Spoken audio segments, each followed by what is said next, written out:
하나님 아버지 은혜와 사랑을 감사합니다. 지난 한 주일 동안도 저희들을 인도하여 주시고 오늘 토요일 이 아침 저희들에게 새날을 허락하여 주신 것을 감사를 드립니다. 한 주일을 정리하고 새로운 한 주일을 예배드리며 시작할 수 있도록 인도하여 주심에 감사와 찬양을 올려드립니다. 오늘도 주님 앞에 나온 저희들의 마음을 주님께서 받아주시고 주님의 팔로 안아 주시옵소서. 지난 한 주일 동안의 피곤함과 여러 가지 고난과 고생을 주님께서 알아주시고 또 그 가운데 하나님 은혜의 풍성함을 체험케 하여 주셔서 하나님의 품의 따뜻함과 또 진정한 위로와 평안이 있음을 깨닫는 귀한 시간이 될 수 있도록 인도하여 주시옵소서. 오늘 이 아침에 주시는 말씀을 사모합니다. 저희들에게 말씀하여 주시고 새로운 말씀의 소망을 가지고 믿음의 능력의 발걸음을 걸어갈 수 있도록 인도하여 주시옵소서. 오늘 이 아침에도 무릎 꿇고 기도하는 저희들의 기도를 들어응답하여 주시고 또 하나님의 귀한 그런 인도하심과 사랑을 체험케 하여 주시고 그 사랑을 많은 이웃과 교우들에게 나누는 귀한 한 주간이 될 수 있도록 축복하여 주시옵소서. 예수님의 이름으로 간절히 기도드립니다. 아멘. 오늘 말씀은 로마서 10장 14절부터 21절까지 있는 말씀 보시겠습니다. 로마서 10장 14절부터 21절까지 말씀입니다.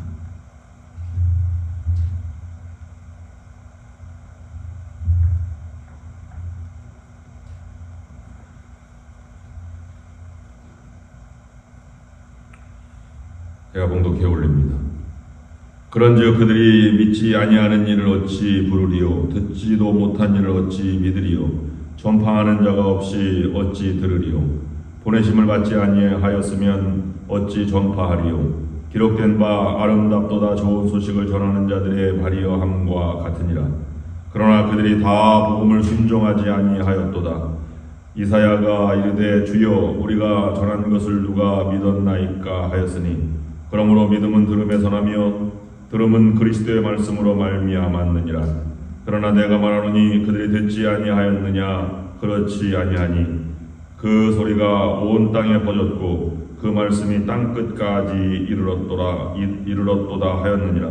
그러나 내가 말하노니 이스라엘이 알지 못하겠느냐 먼저 모세가 이르되 내가 백성 아닌 자로서 너희를 시기하게 하며 미련한 백성으로서 너희를 노엽게 하리라 하였고 이사야는 매우 담대하여 내가 나를 찾지 아니한 자들에게 찾은 바 되고 내가 묻지 아니한 자들에게 나타났노라 말하였고 이스라엘에 대하여 이르되 순종하지 아니하고 거슬러 말하는 백성에게 내가 종일 내 손을 벌렸노라 하였느니라.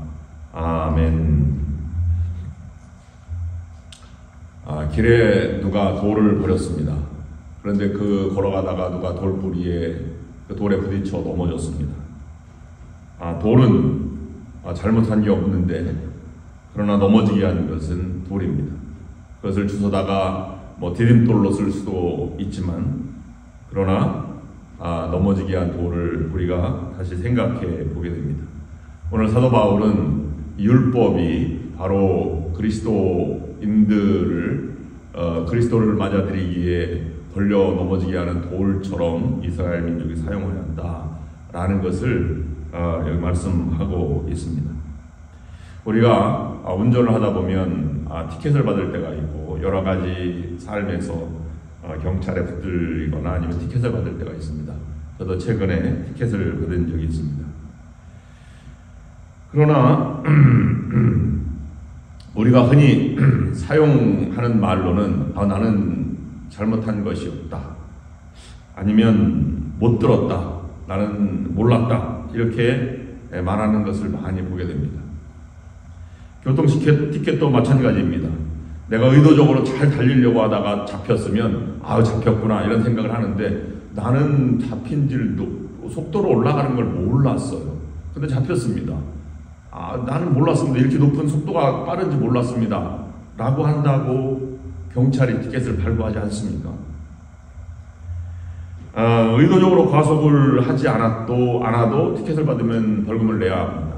근데 뭐 운전은 그렇다고 치고 샌프란시스코 시내 같은 데에는 일주일에 한 번 스트릿 파킹이라고 하는 게 있어서 차를 이동해야 청소차가 지나가서 청소를 하게 됩니다. 그렇지 않으면 티켓을 받게 됩니다. 근데 나는 세워둔 걸 몰랐어요. 그렇다고 해서 티켓이 면허지냐면 그렇지 않습니다. 코인 넣는 동전도 마찬가지입니다. 이걸 잘 지켜보면 좋은데 딱 끝날 때를 나와서 어떻게 나옵니까? 남을 때도 있고 모자랄 때가 있고 그런데 모자랄 때 꼭 티켓이 차에 붙어 있습니다. 1분이라도 넘어가면 티켓 붙어 있는 지역도 많이 있습니다. 몰랐다고 벌금을 내지 않아도 되는 것이 아닙니다. 벌금을 내야 하고 또 몰랐어도 우리가 티켓을 발부받는 것입니다. 우리는 사도 바울은 이것을 우리에게 말씀해 주고 있습니다. 듣지 못해서 알지 못하는 사람들에게 어떻게 하느냐? 하나님이 그들에게 마음문을 열어서 복음을 받아들이면 그들도 하나님의 자녀가 되는 이방의 선교가 열리게 되었다. 듣지 못하고 알지 못하는 사람들을 비난하거나 그들에게 책임을 묻는 일은 부당하다 이렇게 주장하면서 그것에 넘어진 이 유대인들, 이스라엘 백성들을 더욱더 책망하는 것입니다. 그러면 우리가 이 말씀을 가지고 사도 바울이 신정으로 말씀하는 그 의도가 무엇인지, 목적이 무엇인지, 의미가 무엇인지를 묵상해야 합니다. 이스라엘에게 지금 전해주고 있는 것은 지금이라도 깨달았으면 돌아오라고 하는 말씀, 하나님의 말씀과 동일한 것입니다. 그러므로 오늘 본문이 주는 교훈의 말씀은 첫 번째로는 하나님의 뜻을 알았으면 거역하지 말고 돌아오라. 그 일을 행하라는 것입니다. 우리에게 찔림이 있는 말씀이 얼마나 많이 있습니까? 근데 우리는 찔림이 있어도 잘 돌아가려고 하지 않습니다. 듣고자 하는 자에게 들리고 보고자 하는 자에게 보이는 것이 믿음의 세계입니다. 그걸 보았으면, 들었으면 그 길로 가는 것이 마땅한 믿음의 품격이고 믿음의 능력이고 믿음의 용기입니다. 믿음이라고 하는 것은 어떤 사실과 어떤 진리를 보고 믿는 것이 아니라 믿을 때에 보여지는 세계가 있고 그 길을 걸어가는 자를 믿음의 사람이라고 하는 것입니다. 그러므로 우리가 노력해야 할 것은 하나님의 말씀과 의도와 그 마음을 들으려고 해야 합니다. 다른 사람이 듣도록 초청하고 그 사람의 마음이 열리도록 섬기고 봉사하고 헌신하고 그들에게 가까이 다가가는 것이 주님께서 명하신 사실입니다. 예수 믿으시오라고 하는 말 이면에 그것을 우리에게 전제를 두고 있습니다. 하나님은 우리에게 무수히 말씀하십니다.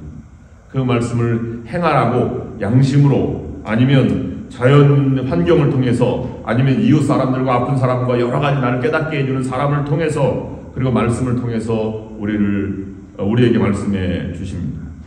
그래서 오늘 본문 말씀에서는 믿음은 들음에서 난다 이 말씀을 하고 있는 것입니다. 어떤 들음인지 그것을 깊이 생각해야 할 것입니다.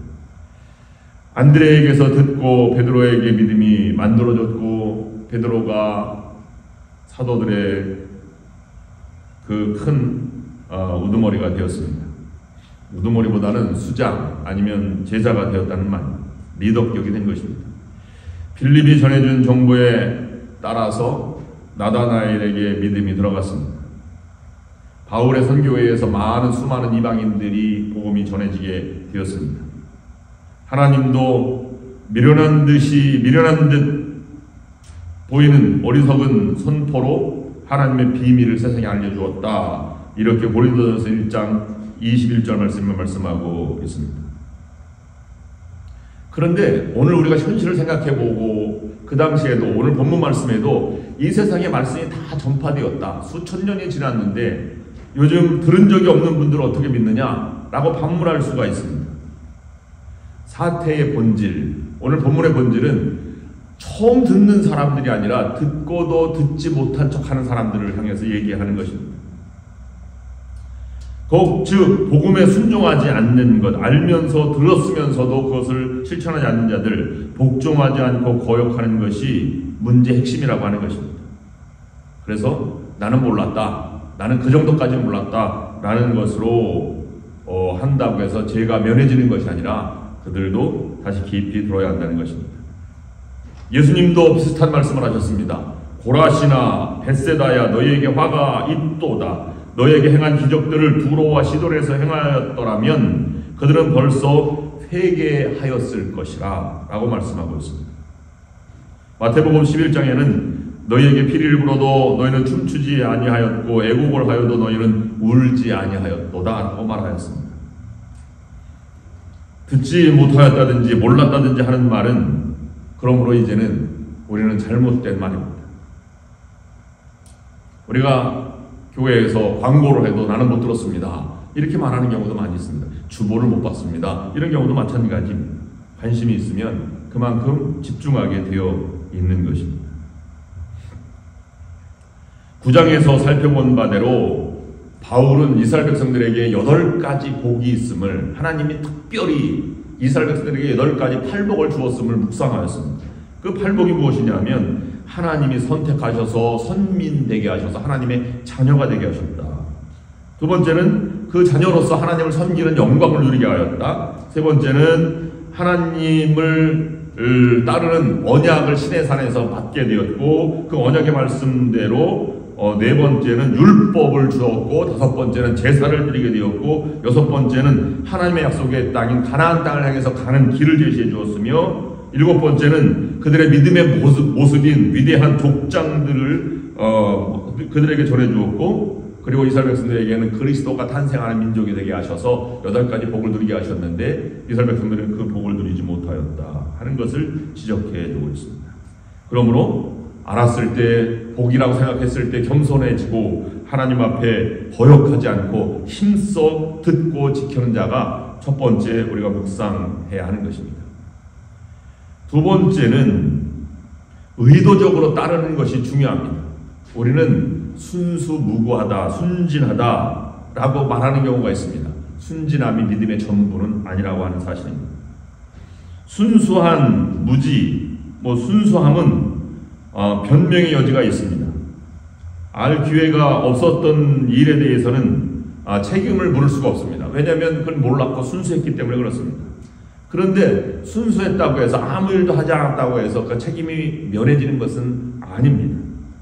알 수 있었던 것을 모르는 일에 대해서도 책임이 따르는 것입니다. 그래서 게으른 것, 아무것도 알지 않은 나태한 것, 이것도 죄 중에 하나다라고 성경 분명하게 말씀해 주고 있습니다. 의도적으로 회피한 건 아닐까 되돌아보아야만 합니다. 그래서 자신이 가지고 있는 그런 피하려고 하는 것도 신앙의 모습은 아니라는 것입니다.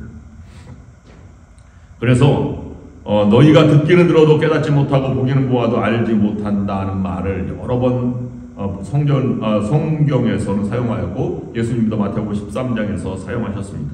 똑같은 말은 유교 경전에도 있습니다. 눈여겨보고 관심을 갖는 것이 신앙의 모습이라고 하는 것을 우리가 되새겨 보아야 할 것입니다. 이렇게 사람의 마음을 빼앗아가며 소경을 만들고 귀머거리를 만드는 일을 우리가 얼마나 많이 행하고 있는지 일부러 듣지 않으려고 하고 잘못된 길인 것을 알면서도 객관화시키지 못하고 나는 순수했다라는 것으로 믿음의 모습을 포장하려고 하는 경우가 많이 있다는 것입니다. 제가 요즘 보고 깜짝 놀란 것이 있는데요.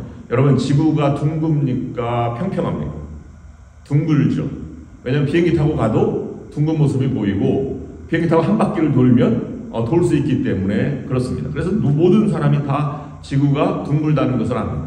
근데 지구가 둥글지 않고 평평하다, 지구 평평론자들의 그룹이 있는데요. 얼마나 많으냐면 회원수가 500만 명이 됩니다. 그들은 지구가 평평하다는 거예요. 그 이론도 나름대로 다 있고 논문도 쓰고 있습니다. 근데 과학계에서는 인정하지 않고 있습니다. 그런 것을 보면 우리가 중세시대에 사는 것이 아니고 현대 과학에 살면 과학의 시대대로 어떤 지식도 가지고 객관화시킬 수 있는 능력이 있어야 하는데 내가 옳다고 해서 모든 것이 면제받는 것이 아님을 알아야 하는데 이스라엘 백성들은 그러지 않았다는 것입니다. 지구가 태양을 도는 것이지 태양이 지구를 돈다고 생각하는 시대는 지나갔습니다. 그러므로 우리는 단순한 비과학적인 모습, 미신적인 상태, 아니면 주관적인 신앙, 이것을 벗어나서 극도의 객관적인 사실, 하나님께까지 인정받고 주변에서 인정받고 모든 사람들에게 인정받는 그런 시대에 그런 삶, 그런 믿음의 모습을 보여주는 것이 아주 중요한 능력의 사람이 되는 것입니다. 카준에는 없는 것이 세 가지가 있다고 하지 않습니까? 거울, 시계, 그 다음에 창문입니다. 여러분, 백화점만 가도 쉽게 우리가 이해할 수 있는데요. 백화점에 가서 내가 화장실을 한번 가야지. 그럼 화장실 찾기가 되게 어렵습니다. 왜 그렇습니까? 모든 물건을 보호하여 화장실을 가도록 설계가 되어 있습니다. 그러니까 화장실은 맨 꼭대기에 있습니다. 다 돌아가요. 그리고 엘리베이터 타고 에스컬레이터를 타고 바로 올라갔다가 2층에서 1층으로 내려올 수 없게 돼 있어요. 왜 그렇죠? 금방 내려올 수 있으니까 그걸 돌아서 반대편으로 돌아가야 내려가는 에스컬레이터가 반드시 있게 됩니다. 왜 그렇습니까? 동선이 이렇게 혼돈되게 만드는 것이고 이익 창출을 위해서 살아가도록 그렇게 만들었기 때문입니다. 그리고 그런 모든 것들을 보면서 매상을 올리는데 아주 집중을 하게 되어 있는 것입니다.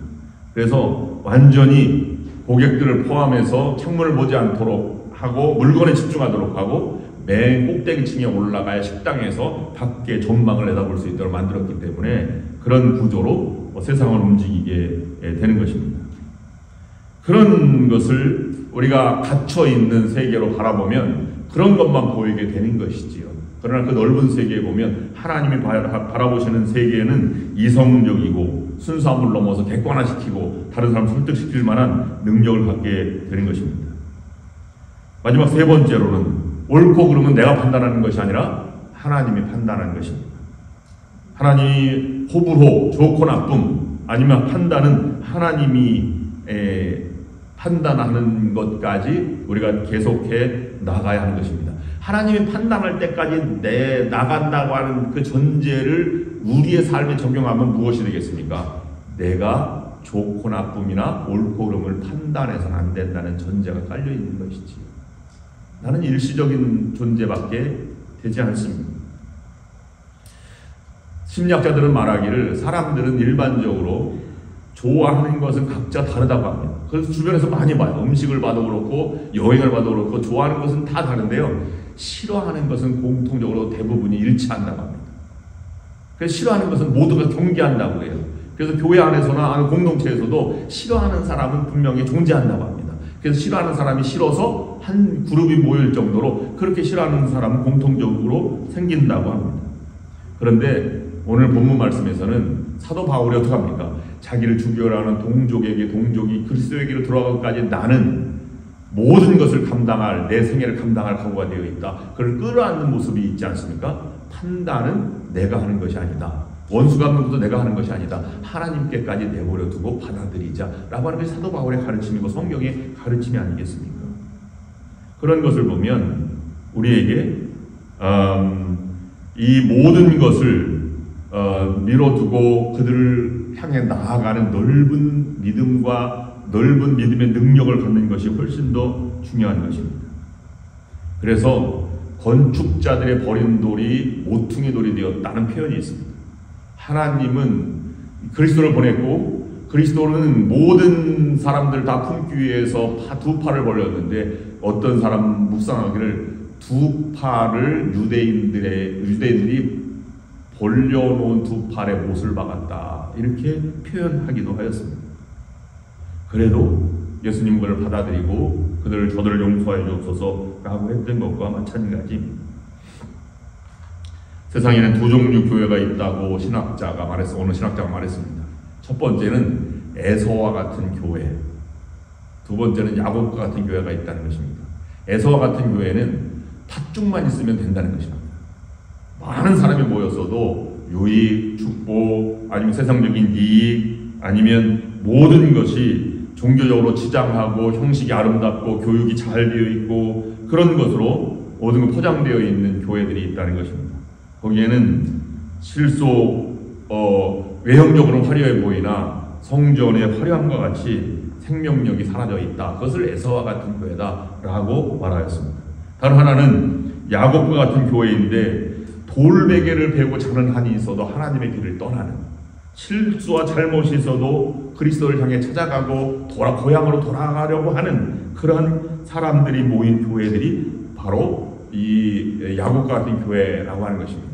우리가 상징하는 다니는 교회는 어떤 교회인지, 나는 어떤 삶을 살아가는지 오늘 이 본문 말씀에서 다시 묵상해야 할 것입니다. 여러분들도 고향으로 돌아가고 또 진정으로 하나님을 사모해서 내가 끝까지 받아들이고 그걸 거역하지 않고 실천해 나아가고 새로운 세계로 걸어가는 여러분 믿음의 능력에 여러분들이 될 수 있기를 주님의 이름으로 축원합니다. 기도하겠습니다.